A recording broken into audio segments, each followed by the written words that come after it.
सर्वमंगल मांगल्ये शिवे सर्वार्थ साधिके शरणं त्र्यंबके गौरी नारायणी नमस्तुते। दोस्तों नमस्कार, स्वागत है आपके हमारे चैनल सही ज्ञान सटीक ज्ञान में। दोस्तों इस बार हम आपको बताने जा रहे हैं शारदीय नवरात्र के बारे में। कब से शुरू हो रहा है, कैसे इसकी पूजा करनी है, समय नहीं है तो भी हम कैसे इसकी पूजा कर सकते हैं, और इसकी पूजा करने के बाद मानसिक शांति, सुख, समृद्धि कैसे प्राप्त कर सकते हैं। दोस्तों बहुत लोगों के कॉल्स आते हैं कि सर मेरे पास तो समय ही नहीं है, मैं कैसे पूजा कर पाऊंगा। सर सुबह में उठता हूँ, ऑफिस जाता हूँ, शाम को लेट आता हूँ, कैसे पूजा कर पाऊंगा। तो दोस्तों इत्मीनान रखिए, आपके सब सवालों का जवाब मैं इस बार देने वाला हूँ। कृपया बने रहिएगा। और आपके पास समय नहीं है तभी भी आप कैसे पूजा कर सकते हैं, मैं इसके बारे में बताऊंगा आपको। दोस्तों इस बार जो शारदीय नवरात्र शुरू हो रहा है वो 22 सितंबर 2025 से लेकर 1 अक्टूबर 2025 तक चलेगा। इस बार शारदीय नवरात्र 9 दिनों का ना होकर 10 दिनों का है, जिसमें से 2 तिथि तृतीया 2 दिन पड़ रही है, जो 24 और 25 सितंबर को पड़ रहा है। उसके बाद हर तिथि अपने समय अनुसार चल रहा है। अब आप इसमें कहेंगे कि सर 9 दिनों की नवरात्रि है, फिर 10वां दिन भी हो गया, तो फिर कैसे पूजा करेंगे, क्या करेंगे। सब कुछ वैसे ही करना है जैसे आप पहले से करते आ रहे हैं, सिर्फ एक दिन तिथि बढ़ गई है, बाकी कुछ नहीं हुआ। अब आते हैं घट स्थापना से लेकर।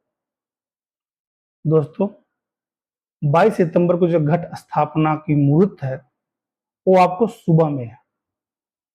सुबह 6:09 से लेकर 8:06 तक घट स्थापना की मुहूर्त है। लेकिन दोस्तों सुबह में ही राहु काल भी है, जो 7:49 से लेकर 9:19 तक है। इस राहु काल में बहुत लोगों के द्वारा पूजा करना उचित नहीं माना गया है, और मेरे मत में भी राहु काल में पूजा करना उचित नहीं होता है। लेकिन पूजा पहले से आप शुभ मुहूर्त में शुरू कर चुके हैं तो पूजा आप रुकिएगा नहीं, पूजा करते रहिएगा जब तक आपकी पूजा खत्म नहीं होती है, क्योंकि आपने पूजा राहु काल से पहले शुरू की है। हाँ, अगर उस समय पूजा शुरू नहीं की है तो राहुल का पूजा नहीं शुरू कीजिएगा। उसके बाद भी अभिजीत मुहूर्त है, जो 11:49 से लेके 12:38 तक है दोपहर में। उस समय भी घट स्थापना कर सकते हैं। हाँ, अगर इसमें आप ये कहे कि आपको समय ना मिल पाए घट स्थापना करने का। दोस्तों बहुत लोग ये कहते हैं कि नहीं करनी चाहिए पूजा उस समय जब पुनः ना कर पाए, तो लेकिन मेरा मत ऐसा नहीं है, क्योंकि कोई भी व्यक्ति माता की पूजा नहीं कर सकता, चढ़ावा उनको नहीं चढ़ा सकता। जो ब्रह्मांड की अधिष्ठात्री देवी हैं, जो ब्रह्मांड उन्हीं से उत्पन्न हुआ हो, उनको हम पूजा क्या करेंगे। वो तो सिर्फ भाव की भूखी है। कौन से भक्त में कितना भाव है उसी को पूजा मानती है। इसलिए अगर आपके पास समय ना भी हो तो किसी भी समय आप माता की पूजा कर सकते हैं, और माता आपकी पूजा सहर्ष स्वीकार करेंगी, बशर्ते आप में भाव हो। भाव वो है जो भगवान को भक्त के पास लाता है। और लाने से आपको मैं ये बात बताऊं, इस बार माता जो है वो हाथी पे आ रही है। माता की सवारी तो ऐसे शेर माना जाता है, लेकिन नवरात्रि में माता की सवारी दिन के हिसाब से होता है। और इस बार नवरात्रि सोमवार को शुरू हो रही है। सोमवार को जब भी नवरात्रि शुरू होगा, माता हाथी से आएंगी, और इसे बहुत ही शुभ माना जाता है। हाथी पे आने से वर्षा बहुत अच्छी होगी, किसान समृद्ध होंगे, आपके घर में मां अन्नपूर्णा का भंडार हमेशा भरा रहेगा। हाथी से आने की बहुत ही अच्छे और शुभ संकेत है। हाँ, अब दोस्तों बात करके जब घट स्थापना करना है तो कैसे करें, क्या करें। दोस्तों अगर आपको कलश की स्थापना करना है तो कलश की स्थापना कर सकते हैं। अखंड दीप का स्थापना करना है, आप उसकी भी स्थापना कर सकते हैं। अगर कलश और अखंड दीप की स्थापना नहीं करना है तो कोई बात नहीं है, आप सिर्फ बिना संकल्प लिए आप पूजा शुरू कर सकते हैं और बिना संकल्प लिए आप दिया जला सकते हैं जिस समय पूजा कर रहे हैं उस समय, क्योंकि आपको ऑफिस जाना रहता है, ऑफिस में बहुत सारे काम रहते हैं, घर पे आप रह नहीं सकते, देख नहीं सकते। अब इसमें बहुत से लोगों की ये सवाल है कि सर कहीं कुछ गलती ना हो जाए पूजा करने में, कहीं माता रुष्ट ना हो जाए। तो दोस्तों माता कभी रुष्ट नहीं होती है। क्या आपकी माँ आपसे कभी रुष्ट हुई है कि आपको प्यार ही की है? माँ तो वो होती है जो हाथ में डंडे लेकर ये कहती है कि 2 रोटी और खा ले नहीं तो पिटाई करूंगी। उसमें भी माँ का प्यार ही छुपा हुआ रहता है। तो सिर्फ माँ को उसी भाव से पूजा कीजिएगा जिस भाव से एक बेटा माँ की पूजा करता है। अब उसी भाव से माँ को बुलाइएगा जिस भाव से हम अपनी माँ को बुलाते हैं। जैसे मान लेते हैं कि हम प्रदेश में रहते हैं और आज हमारी माँ गांव से आने वाली है तो हम कितने खुश रहते हैं कि माँ आज हमारी आ रही है। उसी भाव से हम माँ को 22 तारीख को बुलाएंगे और जब माँ जाएगी तो मैं आपको गारंटी देता हूँ कि आपकी आंखों से ऑटोमेटिक आंसू जरूर गिरने लगेंगे। उस समय समझिए कि आपकी पूजा सफल हो। प्रसाद नहीं है, जो भी प्रसाद है वो भी चढ़ा सकते हैं, फूल जो भी है वो भी चढ़ा सकते हैं, चढ़ावा में और भी जो कुछ है अपने यथासंभव भी चढ़ा सकते हैं। जो ही नहीं है कि हमको सारी चीजें पर्याप्त हो तभी हम माँ को चढ़ा सकते हैं, कि माँ की पूजा कोई कर नहीं सकता है, माँ सिर्फ भाव की भूखी है। अब मैं उन लोगों के लिए कुछ बताना चाहता हूँ कि जो नौकरी पेशा व्यक्ति हैं, जिनके पास समय नहीं है और वो माँ की पूजा करना चाहते हैं तो कैसे करें। दोस्तों बहुत लोग को नवरात्रि की पूजा के बारे में अनुभव है और बहुत लोग सब कुछ जानते हैं। जो जानते हैं मैं उनके बारे में कुछ नहीं कह रहा हूँ, लेकिन जिनको नहीं मालूम है और वो शुरू करना चाहते हैं पूजा कि हम कैसे शुरू करें, समय नहीं है तो भी क्या करें। दोस्तों अब कुछ मत कीजिए, गोरखपुर गीता प्रेस की दुर्गा सप्तशती की बुक आती है, ये बुक यहाँ है, इस किताब को आप खरीद लीजिए और इस किताब में हर जानकारी आपको दिया गया हुआ है नवरात्रि के बारे में और आप यथासंभव इस बुक से आपको जानकारी मिल जाएगी, आप नवरात्रि कर सकते हैं। एक वीडियो मैं अभी डालने वाला हूं कि इस बुक्स में कैसे पूजा की जाती है। इसमें मैं नहीं बताऊंगा इसलिए क्योंकि वीडियो बहुत लंबा हो जाएगा। दोस्तों मैं सिर्फ आपको इतना कहूंगा कि बहुत लोग नवरात्रि पूरा दिन फास्टिंग करके करते हैं, बहुत लोग खा कर करते हैं, बहुत लोग दिन में नहीं खाते हैं, रात में खाते हैं। जैसा आपका शरीर हो, जैसा आपका स्वस्थ हो, उस अनुसार आप अपना फास्टिंग कीजिए, उस अनुसार माँ की पूजा कीजिए। हाँ, भाव सिर्फ बेटे वाली होगी, माँ आपको जरूर आशीर्वाद प्राप्त करेगी। हाँ, इसमें मैं कह रहा था कि जिसके पास समय नहीं है वो क्या करे। जब सुबह में मुहूर्त है उस समय में पूजा कर रहे हैं तो अच्छी बात है, अगर मुहूर्त में पूजा नहीं कर पाए तो कोई बात नहीं है। माँ से पूजा करते समय पहले क्षमा मांग लीजिए कि माँ मैं आपका पूजा इस समय नहीं कर पाया, अब मुझे आशीर्वाद दीजिए कि मैं आपका पूजा यथासंभव कर सकूं, उसके लिए मुझे बुद्धि शक्ति प्रदान कीजिए। और माँ यकीन मानिए आपको बुद्धि शक्ति दोनों प्रदान करेंगे, पूजा आप सही ढंग से कर पाएंगे।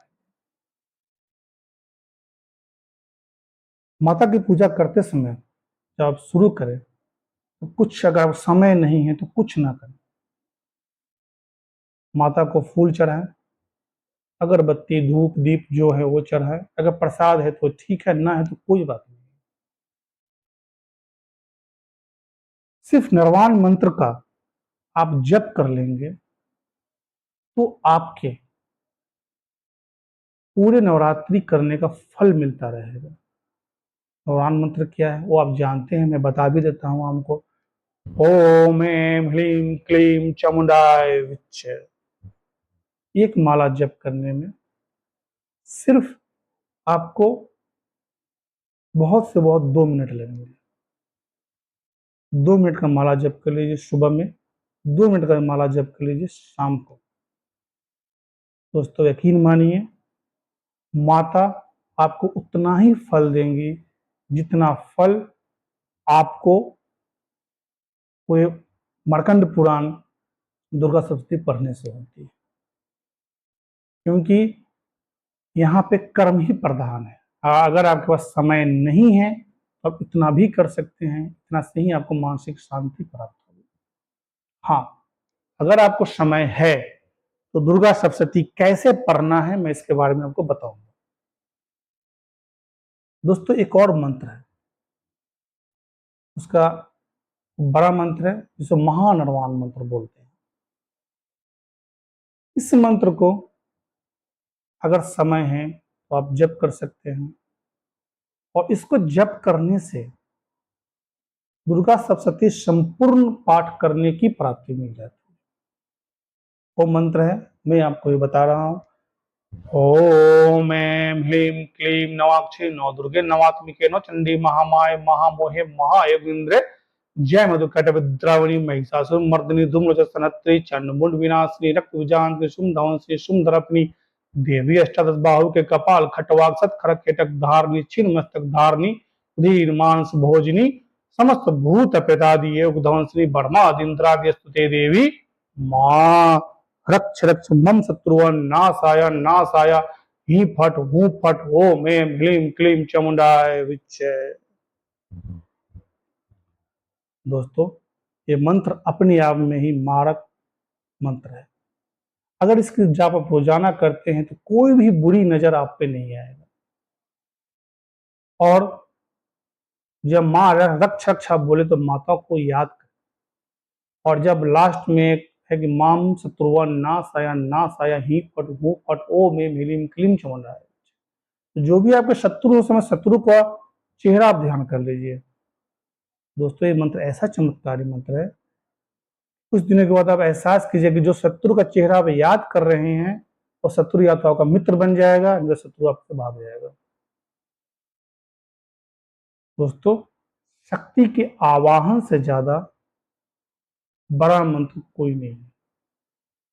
और आप जो 9 दिनों और 10 दिनों में जो पूजा करेंगे और उससे जो आपको ऊर्जा प्राप्त होगी वो 9 दिनों के बाद भी आपको मिलती रहेगी, और माता आपको आशीर्वाद देती रहेंगे। दोस्तों आपसे हम ये शुभकामना करते हैं कि आपकी नवरात्रि अच्छी बीते, अच्छा आप नवरात्रि कर पाए। एक दूसरा वीडियो में डालने वाला हूं जिसमें अगर आप दुर्गा सप्तशती बुक से करना चाहे पूजा तो कैसे करेंगे विधिवत रूप से, क्योंकि वीडियो बहुत लंबा हो जाएगा इसलिए मैं इसमें नहीं डाल रहा हूँ, इसको अलग से डालूंगा, डिस्क्रिप्शन में इसमें डाल दूंगा, उसको आप जरूर देखिएगा। और जो भक्तगण विस्तृत रूप से पूजा करना चाहते हैं उनको उसकी प्राप्ति मिलेगी। दोस्तों अंत समय में मैं एक बात आपसे कहना चाहता हूं, और वो ये है कि हर बार माता भक्त को आशीर्वाद देकर ही जाती है, और माता कभी रुष्ट नहीं होती है। तो प्लीज आप लोग मन में शंका ना डालिएगा कि माता हमसे रुष्ट हो जाएंगी तो मैं क्या करूँ। माता कभी रुष्ट नहीं होंगी आपसे, माता कभी खुद से रुष्ट होती नहीं है। तो